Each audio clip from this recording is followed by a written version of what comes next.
Parar com essa balbúrdia.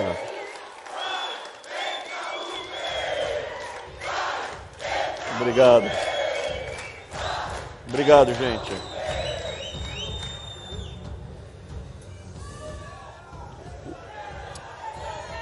Eu queria...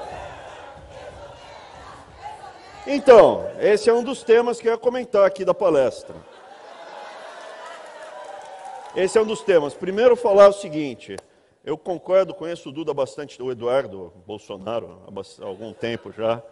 Agradeço. Eu fico impressionado com o trabalho que ele está fazendo. Aqui dentro é um guerreiro, mas esse trabalho de costurar a base, as estruturas, para a gente ganhar essa batalha, eu já vou falar da exoneração, calma. É muito importante. É importante para a gente ter estrutura, ter um evento como esse, ter a perspectiva que é uma batalha internacional. Dentro desse trabalho, a gente tem que ter também a perspectiva histórica, porque tem eleição daqui a 3 anos e depois tem outra. A gente tem que ter uma estratégia de longo prazo para ganhar essa batalha. Tem o Duda, mas a gente tem todas as estruturas aqui, tem um monte de políticos jovens. Então esse é o tema que eu queria trazer aqui para vocês. Porque a gente abordou vários assuntos. A gente abordou a questão das armas, que tiraram o direito da gente se defender. Relativizaram a propriedade privada. Nos esportes, relativizaram, acabaram com a divisão entre homem e mulher. Tem a questão das barbaridades do livro didático. Quanto à exoneração, eu queria só dar uma pequena amostra do que foi feito desde o Fernando Henrique. O que foi feito não começou com o PT, começou com o Fernando Henrique.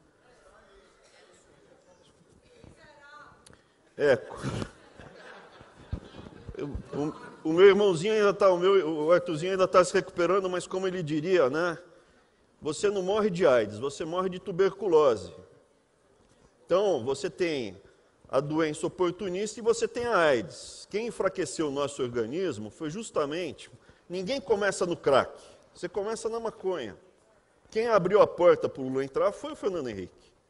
E esse trabalho está sendo feito há muito tempo. Exonera, exonera! Pega o livro didático, que maravilha! Na República Federativa do Brasil, nós temos 600 mil servidores civis na ativa. 300 mil estão no MEC. É do tamanho das Forças Armadas. Os poucos últimos anos do PT, da Dilma, aumentaram em 100 mil no MEC, só no MEC.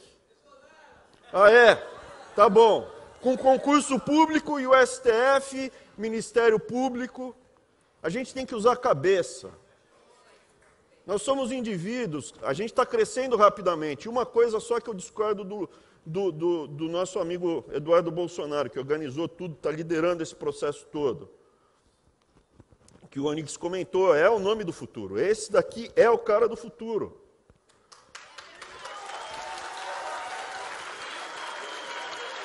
Mas eu não concordo com ele com uma coisa.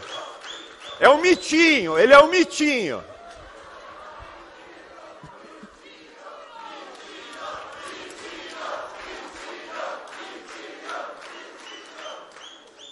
Mas eu queria discordar dele de uma única coisa.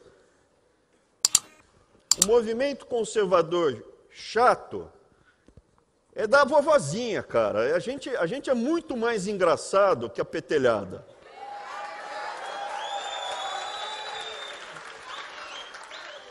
Quando eu era moleque, sempre tinha aquela velha chata que pintava o cabelo de azul. Hoje tem também a mulherada pintada de cabelo azul, que é chata, que vem amolar a gente. A gente é engraçado, a gente é alto astral, estamos com energia e vamos ganhar a batalha. Mas para ganhar a batalha, não adianta atacar os sintomas. Tudo que a gente falou aqui foram os sintomas. Estão destruindo as diferenças entre sexo, estão quebrando a nossa identidade individual. Porque se eu não sei quem eu sou, Por que eu vou lutar? Destroem a nossa identidade familiar. Se eu não tenho filhos, para quem eu vou lutar? Eles destroem os nossos valores, nossas referências históricas. Cadê o José Bonifácio? Cadê os irmãos Rebouças? Cadê a princesa Isabel? Cadê a dona Leopoldina? Cadê os livros que sempre definiram a cultura brasileira? Cadê a Bíblia?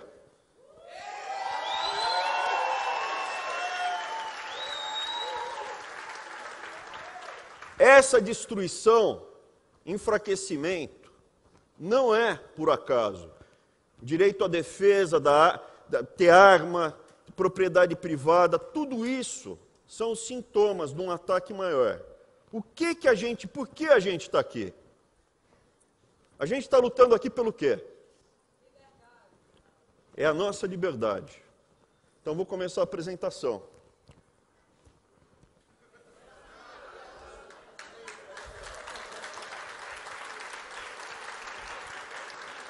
Está na hora de quem quiser tomar o comprimido azul sair. Posso dar sequência? Eu conto no final o que é isso aqui. Está em grego. Por que está em grego?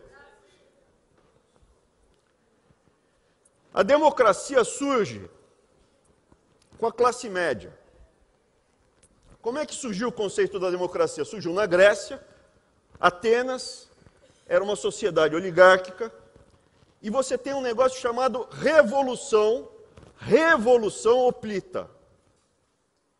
É uma revolução. O que nós estamos fazendo aqui é uma revolução, assim como teve uma revolução em Atenas. Você tinha um grupo pequeno de nobres ou de oligarcas que tinha dinheiro para comprar cavalo, lança, espada.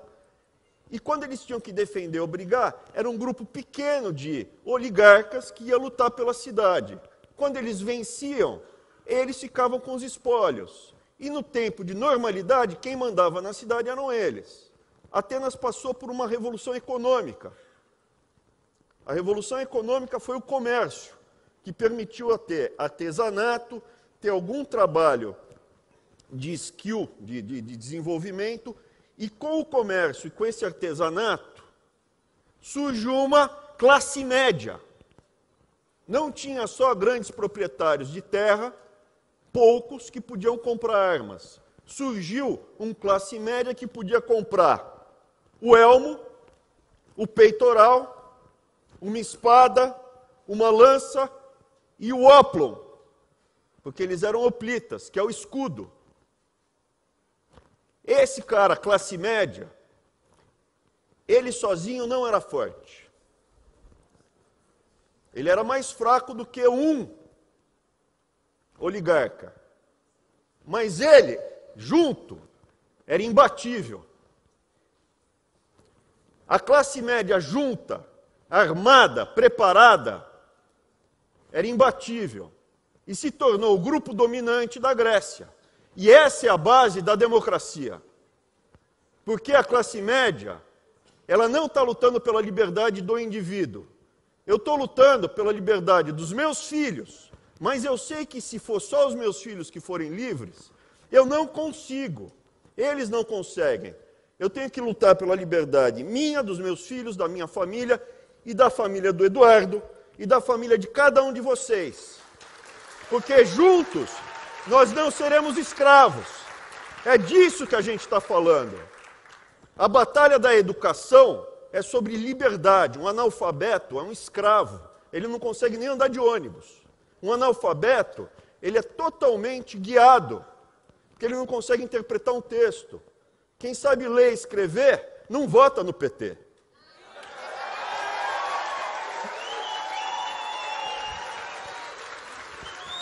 Internet, ler e escrever, acabou a discussão. Quem sabe ler, escrever e é autodidata, acaba aprendendo um ofício. E se tem um ofício, tem renda. E se tem renda, não depende de um demagogo ficar ameaçando. Olha, ou vota em mim ou eu corto o Bolsa Família.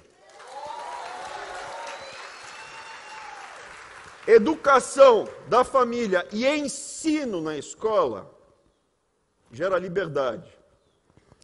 Quem fala que a classe média é fundamental para a democracia é um carinha chamado Aristóteles.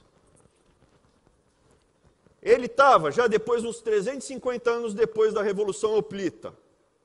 Mas ele identificou que uma comunidade política que possui extremos de riqueza e pobreza não é uma cidade de pessoas livres, mas de escravos e senhores. Aonde os escravos ou servos, eles têm muito ódio, têm muito rancor. E esse rancor pode ser capitalizado por um demagogo que vira ditador e domina toda a cidade. Ou a cidade vai ser comandada por um grupo de oligarcas, que vai desprezar a maior parte da população. E quando tem uma invasão, os servos estão se lixando, os oligarcas são poucos. As pessoas da classe média são livres da arrogância de ricos e da inveja dos pobres. E como membros dessa classe são semelhantes. E é provável que se considerem semelhantes para discutir tudo, desde como governar e alternar o poder, sem exigir o domínio permanente, como os ricos, ou aceitarem a submissão dos pobres. Aristóteles falou isso há quase 2.500 anos. Mas ele também falou uma outra coisa. Sem uma classe média, normalmente você caminhará para uma situação ou de uma oligarquia elitista, opressora, ou de uma tirania. Uma pessoa que vai lá e vira a massa, transforma essa massa de servos em massa de manobra. Qual é o problema? O problema é que Aristóteles é brilhante, mas ele precisa ser atualizado. Por quê? Porque hoje o desafio é muito pior do que era nessa época. Hoje, você vê um grupo de oligarcas que se uniram numa estratégia totalitária de poder. E é disso que a gente está enfrentando. Quando o Eduardo Bolsonaro organizou o evento em Foz, eu falei en passant que o problema que a gente estava enfrentando é que os comunistas, o movimento de esquerda, era aliado aos grandes bancos, às grandes empresas. Eu não tive tempo de explicar com o que a gente estava lidando, mas para a gente ganhar estratégia de longo prazo, não adianta atacar os sintomas. Você tem que descobrir a causa. Quem é o nosso inimigo? Hoje enfrentamos a aliança de famílias oligarcas com tiranos demagogos. Eles estão unidos. Poucas famílias que controlam segmentos inteiros da economia estão unidos umbilicalmente com movimentos totalitários de esquerda, que desenvolveram uma estratégia de domínio cultural, social, desestruturação dos nossos valores, das nossas referências, das massas desprovidas. A classe média é inimiga desse movimento. E quem falou isso foi uma das pessoas mais brilhantes em termos de capacidade de análise, uma das melhores análises que eu já vi nos últimos tempos. Mas deixa eu voltar, antes de passar a análise dessa pessoa. Isso ainda eu estou trabalhando nos conceitos, mas o que você tem hoje? Você tem o craqueiro, que é o lumpesinato, é o cara que perdeu tudo. É a massa de manobra total. Quem ele é? Ninguém. Quem você é? Não sou ninguém. O craqueiro é um momento extremo, mas você encontra muitas pessoas que estão nessa situação sem usar o crack. Eu vou achar outro termo depois.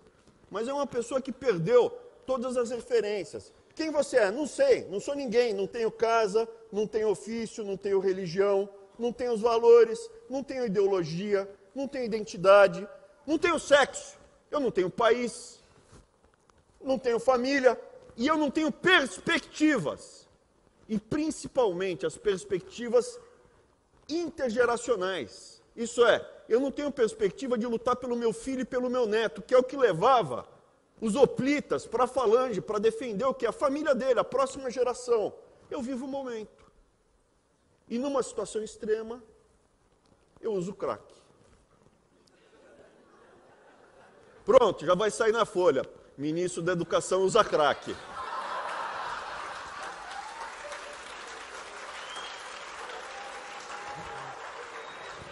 quem é o inimigo? Quem é o inimigo desse movimento? É a família. Porque se você tem uma família, mesmo que você não tenha, mas você tem o potencial de ter, quem você é? Tem alguém na família que tem um ofício. Eu sou um padeiro, eu sou um contador, eu sou um policial, eu sou um marceneiro, eu sou um empresário que tem um negócio assim, assado, frito, cozido. Eu tenho um ofício, eu tenho uma família, eu tenho valores judaico-cristãos no Ocidente. Quero um país melhor e mais seguro para os meus filhos e netos. Esse é o inimigo.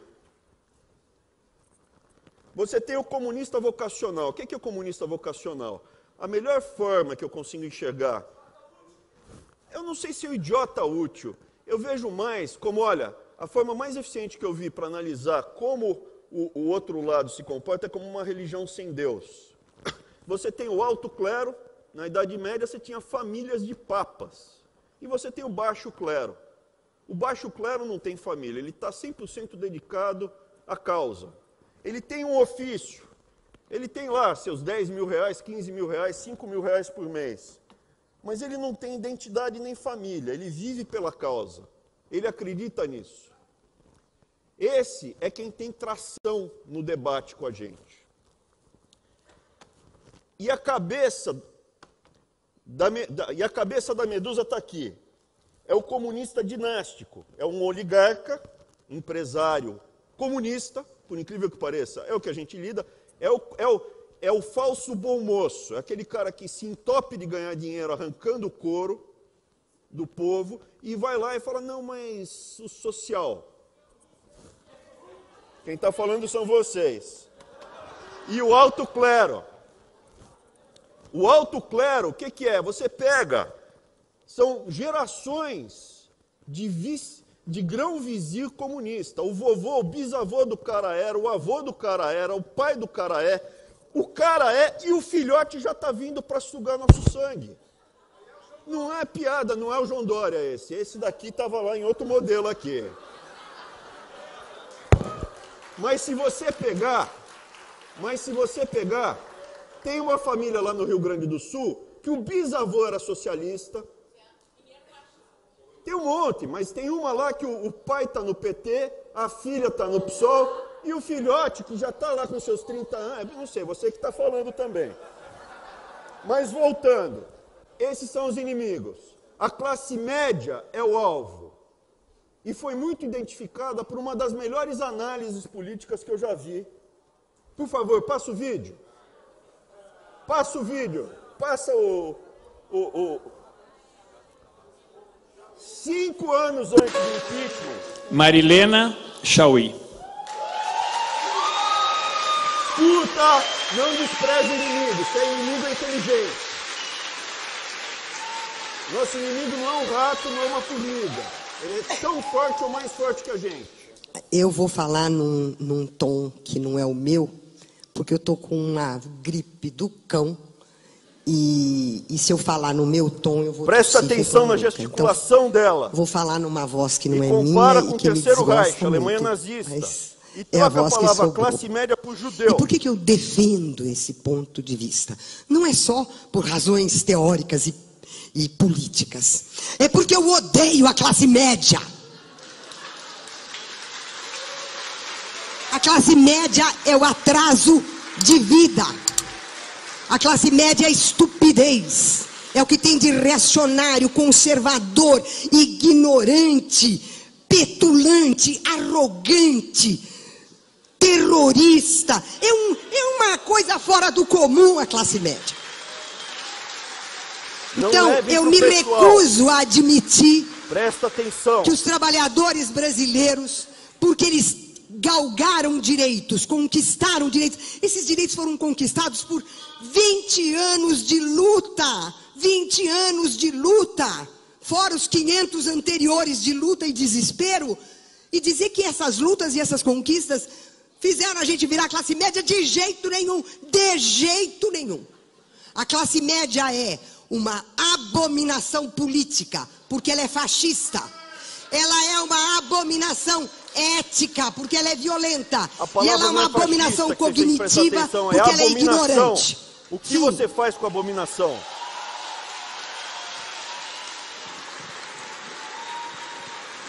Preste atenção no vídeo, na gesticulação dela.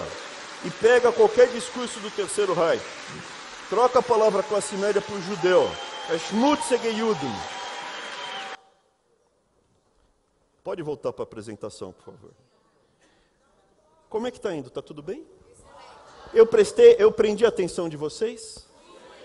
Agora eu vou precisar de um pouquinho de concentração. Mas não para eu te explicar a teoria de microeconomia, só para vocês acreditarem que o que eu vou falar é ciência. E se vocês quiserem ver depois, é fácil de ver.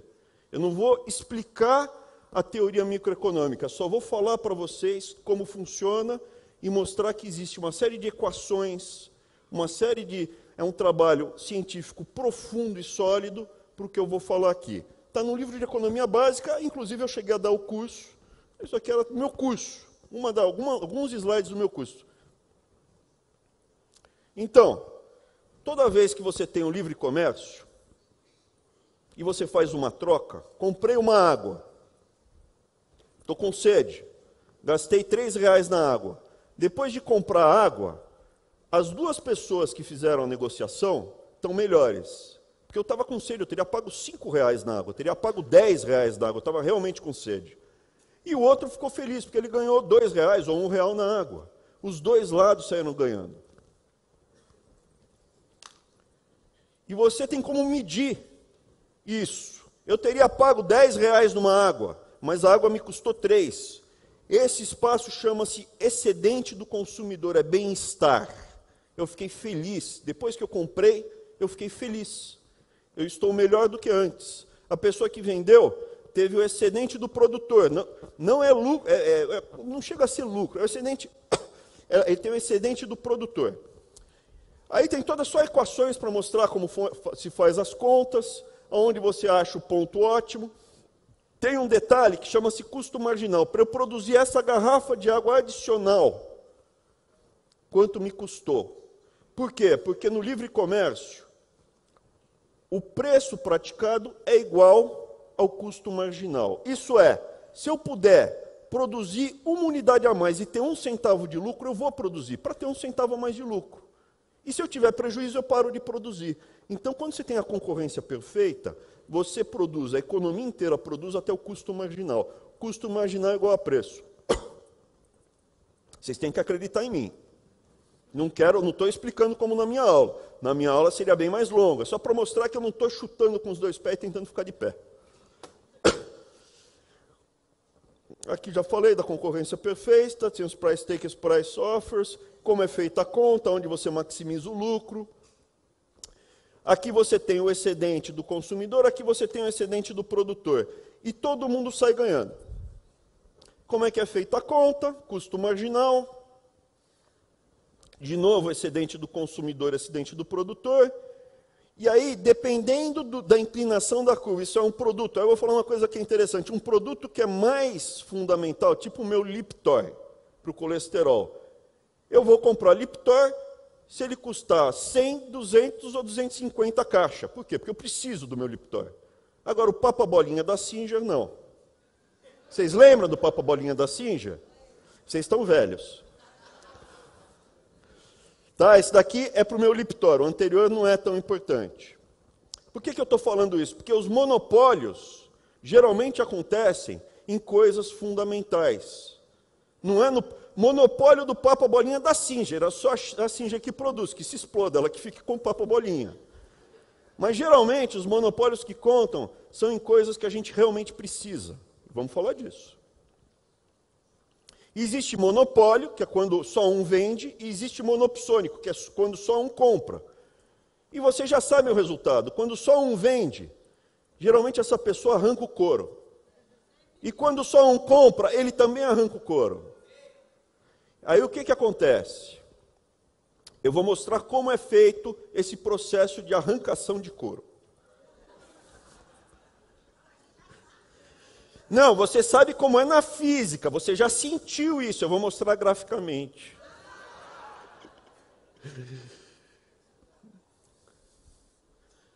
Teoria dos jogos, monopólio puro é raro. Ah, sim, monopólio puro é raro. Só um produtor é raro. O que a malandragem faz? chama ter um market share muito grande. Eu não sou o único produtor. Não, mas você tem 90% do mercado. Na prática, você é um monopolista. Que é o caso da cerveja no Brasil. E aí vem o termo. Vocês lembram que eu falei na concorrência perfeita, preço igual a custo marginal? Pois é, no monopólio, ou quando você consegue se diferenciar com uma marca, por exemplo, então relógio. Relógio pode ser de R$20 até, sei lá, R$100.000. Você tem um markup. Você consegue agregar valor e pegar o excedente do consumidor. Chama markup. Que é a diferença entre o preço praticado e o custo marginal. Não precisa entender, é só acreditar em mim que estão arrancando couro de você. Ah, já peguei. Aluno meu de esquerda que não estudou na prova fala assim, professor, é mais-valia, que no Capital, o Karl Marx falava do mais-valia, que era o processo e tal. Falou, não, mas mais-valia não existe, não tem uma equação mostrando mais-valia. Mais-valia é a religião deles lá.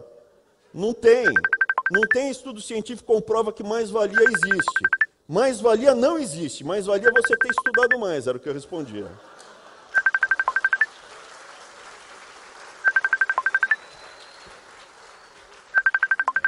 Muito bem, agora vem o gráfico que eu vou mostrar, e também se não entender não tem importância, porque depois vocês vão entender, mas olha, na concorrência perfeita, preço é igual a custo marginal, e todo mundo fica feliz. No monopólio, você restringe a quantidade que você vai vender, o preço é mais alto e você arranca isso de quem ia comprar e as pessoas que poderiam ter comprado aqui não vão comprar. E todo mundo aqui sai perdendo e quem ganha é o monopolista. Tá? Então tá tudo, é científico que eu estou falando. Não é papo, e é ciência básica. Tá? Para isso que existe uma coisa chamada legislação antitrust. Não pode, monopólio é feio. Não pode. Quando a Capitu, de vez em quando eu solto ela, a Capitu é minha cachorrinha. Eu vou passear com ela, aí eu solto ela. Aí ela vem, Capitu, ela é super educada apesar de ser de esquerda. Aí eu chamo, vem Capitu, vem. Aí ela se interessa por algo, e deu uma feia, não pode, vem. Aí ela vem. Então, lei antitrust, não pode, é feio, não pode. Tá? Não pode ter monopólio. Não pode ter... E quem foi o primeiro guerreiro contra os monopólios foi o Theodore Roosevelt no começo do século XX. Tinha um cara chamado John Rockefeller que fez o monopólio do petróleo e do querosene nos Estados Unidos com a Standard Oil. O Theodore Roosevelt virou presidente e falou, bonitão, naquela época tinha exatamente isso. Grandes conglomerados estavam conseguindo monopólio em áreas importantes da economia americana. Baron Robbers, os barões ladrões. E o Theodore Roosevelt, que era um destrambelhado, que gostava de arma, que gostava de caçar, ele chegou para os caras e falou, pode parar com isso aí. Porque esses barões ladrões estavam tentando, como eles tinham poder econômico, entrar, como na Grécia, na política. Se não fosse pelo Theodore Roosevelt, os Estados Unidos hoje não seria uma democracia como é hoje. Não teria tanta classe média. Ele obrigou o John Rockefeller a quebrar a Standard Oil em 5. E falou, escolhe uma das 5, as outras 4 você não pode ter controle. Acabou o monopólio. E hoje o setor de óleo de petróleo nos Estados Unidos tem 1 zilhão. Mas essa dinâmica de sempre tentar pegar o monopólio é constante. E continuamente a gente tende a lutar contra ela. Vou dar outro exemplo, a Microsoft, esse bonitão aqui que posa de bom moço, esse cara daqui que posa de bom moço, na verdade, nada mais é do que um oligarca que arranca o couro. Lembra que eu falei que custo marginal é igual a preço? Qual é o custo marginal de você instalar um software a mais num computador? É 0. Vou instalar um software aqui, tanto é que tem, né? Vou instalar aqui, é 0. Todo o preço que você paga por um software é markup. Sendo que no passado, vocês vão lembrar, ele não tinha o melhor produto. Ele conseguiu esse monopólio porque ele conseguiu um contrato com a IBM, que tinha muitos tinha uma prevalência no mercado, e aí começou um jogo de monopólio tirando a competição. E chegou a essa situação. Quando a Google se viabiliza, o que aconteceu? O preço relativo do software da Microsoft caiu. Não é mais tão caro instalar Microsoft no seu computador como era no passado. Por quê? Porque hoje tem concorrência. E a Petrobras? Quem arranca o couro é o corrupto ou o funcionário da Petrobras, que ganha salários acima. E quem paga? A gente.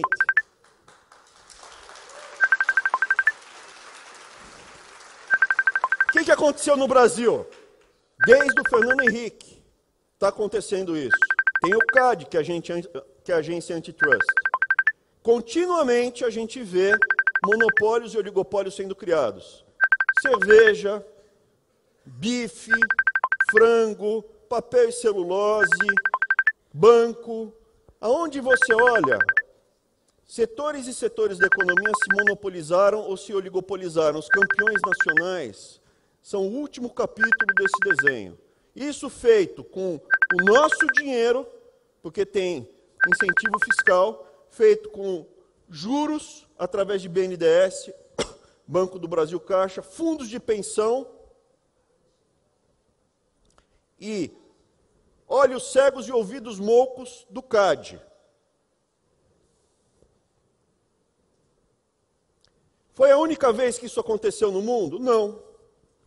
Foi a primeira vez que um partido com aspirações totalitárias chegou para algumas famílias de grandes empresários e falou: vamos conversar? Não. Já aconteceu isso antes. A gente não está vivendo uma economia soviética. A gente, não estou falando que tem forno crematório no Brasil, não estou falando que eles são nazistas. A dinâmica econômica é semelhante ao que aconteceu na Alemanha do Terceiro Reich.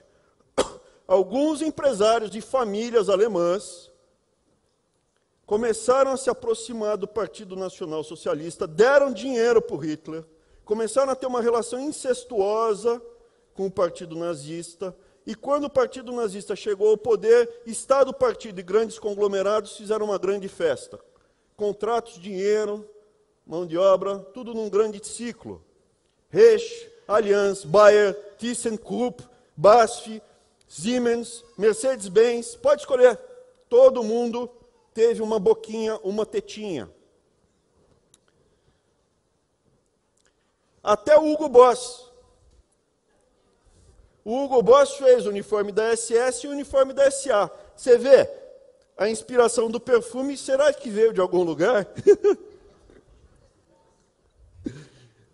Ou a Bayer. Opa, voltou. Ou a Bayer, se a Bayer é bom. A Bayer hoje é boa, não tem problema nenhum, eu uso aspirina. Mas a Bayer fazia da aspirina ao Zyklon B. A Bayer não. A Farben, a IG Farben. Por quê? Porque a Alemanha hoje é uma democracia. O que eles fizeram? Quebraram essas empresas. A IG Farben foi quebrada em 3 empresas. Verdade que o Fritz Mir, que tocava as operações de Auschwitz, ele se tornou presidente da Bayer depois da guerra. Mas a Bayer parou de fazer esse jogo de tentar influenciar a política, dinheiro, contratos para o partido e suprimir a classe média. Eu poderia passar vários vídeos que mostram o Hitler falando para você entregar a sua identidade. Você não tem que pensar como indivíduo. Você tem que se entregar para o partido, pensar no coletivo, no todo. Mas eu vou continuar aqui, porque senão também, né, o objetivo é só passar uma pequena amostra do que... Deixa para o próximo ano. Pode ser, Duda? Você me chama para o próximo ano? Beleza, obrigado. A Alemanha enfrentou o problema. Esse cara daqui é o Porsche, que inventou o Fusca. Eles controlam uma série de empresas, desde a Porsche até a Volkswagen, Fiat, um monte. Mas eles não se metem mais num jogo totalitário. BMW. Essa daqui é a família Goebbels. No bunker, ele dá cianureto para todas essas crianças de branco e esses dois se matam. Esse daqui é o enteado do Goebbels, era filho do primeiro casamento dela. Ele escapou, ele não estava no bunker. Ele fundou, a família dele, né, o que originou são os donos atuais da BMW, da Mini e do Rolls-Royce. Mas não se metem mais no jogo totalitário na Alemanha. A Alemanha hoje é uma democracia, está livre desse cancro. Qual o problema? O problema onde não teve essa crise tão grande, essa lição tão grande, algumas empresas e conglomerados e famílias não aprenderam essa lição. E a classe média também não aprendeu a lição. Estados Unidos, 30 de outubro de 1939, pouco antes de começar, véspera da Segunda Guerra, no meio de Manhattan, desfile com as bandeiras americanas, todo mundo batendo palma. Opa, tem uma coisinha aqui na frente, o que é? Sempre houve jogo totalitário no mundo inteiro. A gente está vivendo uma reinterpretação desse jogo totalitário, que se aliou ao movimento marxista cultural, e essa é a causa do problema. A gente pode ficar atacando os efeitos. Estão falando mal da Bíblia. Estão falando que todo mundo nasce igual, com sexo. Depois a gente escolhe o que vai ser quando crescer, né, de sexo. Né? Eu posso dar vários exemplos. Esse Thomas Watson era o representante da IBM na Europa. A IBM ganhou o primeiro grande contrato, e aí começou, com a Alemanha nazista, entregando cartões perfurados, que é o avô do computador, para identificar quem ia para o campo de concentração. Grandes conglomerados, fora da Alemanha, não aprenderam essa lição. Continuaram nesse jogo.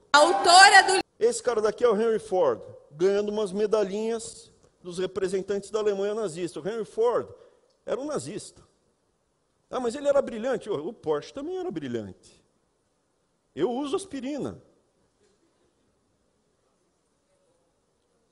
Esse cara daqui, na pessoa física, era um escroque completo.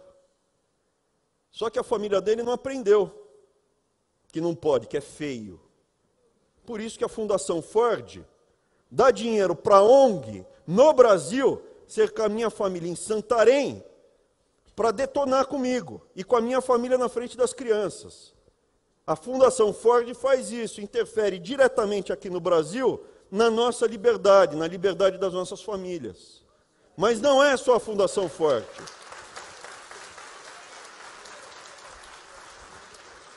A Lava Jato mostrou a ponta do iceberg dessas famílias. A pontinha do iceberg. São famílias de empreiteiros. A Odebrecht foi para a cadeia. Mas tem mais família de empreiteiros tradicionais. 3, 4, 5, 10 gerações parasitando o Brasil. São parasitas. Frigorífico. Banqueiro. Político.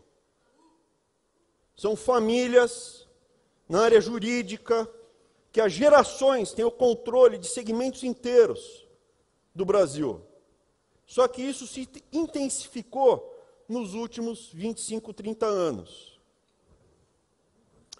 O mecanismo é que essas famílias, é um mecanismo isso, as famílias oligarcas e esquerdistas bilionários, são bilionários. Teve um aí do Rio Grande do Sul, que alguém falou o nome, que ficou bilionário na advocacia. Perfeito? Qual é o nome mesmo? Vocês estão falando, eu não falei nada. Escondidas num manto falso de bom mocismo. Eu posso falar aqui de várias outras, que não aparecem. Telecomunicações, alguém já pensou em uma? Não adianta bater no CPF, no CNPJ. Não adianta bater no CNPJ. Tem que bater no CPF. É ali que dói.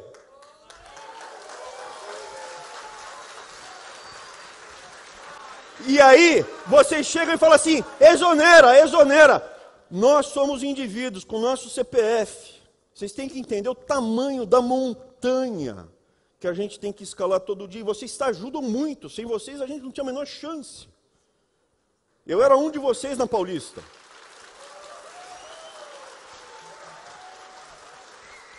Essas famílias que ainda não foram desbaratadas, elas ainda possuem uma grande parte do poder econômico e político no Brasil, no judiciário. São famílias que estão lá. E é contra isso que a gente está lidando. Como a gente desmonta, como a gente corta a gasolina. Para fazer manifestação precisa de dinheiro. Vocês repararam que as manifestações estão menores? Porque a gente está cortando a gasolina. Antes de exonerar, precisa cortar a gasolina. Só que a gasolina ainda não foi cortada. E aí? Vamos encarar o problema? Vamos enfrentar a raiz do problema ou vamos continuar batendo nos efeitos colaterais? O paciente está doente, tem que evitar a febre, tem que dar antitérmico. Mas se a gente não for no problema e enfrentar, bater de frente com eles, a gente vai virar escravo, como na Venezuela. Os nossos filhos e as nossas filhas vão se prostituir por um pedaço de sabonete, que é o que acontece em país socialista. E aí eu te pergunto, quem vocês preferem ser? O isentão do Chamberlain, que foi para a Alemanha, né? O Hitler foi lá e invadiu. O Chamberlain, isentão, razoável, bem educado, foi lá, apertou a mão do Hitler, falou, vamos conversar. Dialogando, a gente se entende. Entregou a Tchecoslováquia para o Hitler, voltou com apertou a mão do Hitler, voltou com um pedaço de papel e falou, paz no nosso tempo, fiquem tranquilos. Pouco depois, Segunda Guerra Mundial. Ou vocês preferem esse gordinho aqui, falava palavrão, bebia, contava piada, ia para cima.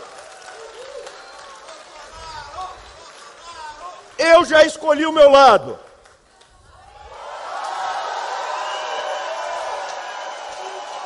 Obrigado, Duda. Obrigado. Terminou.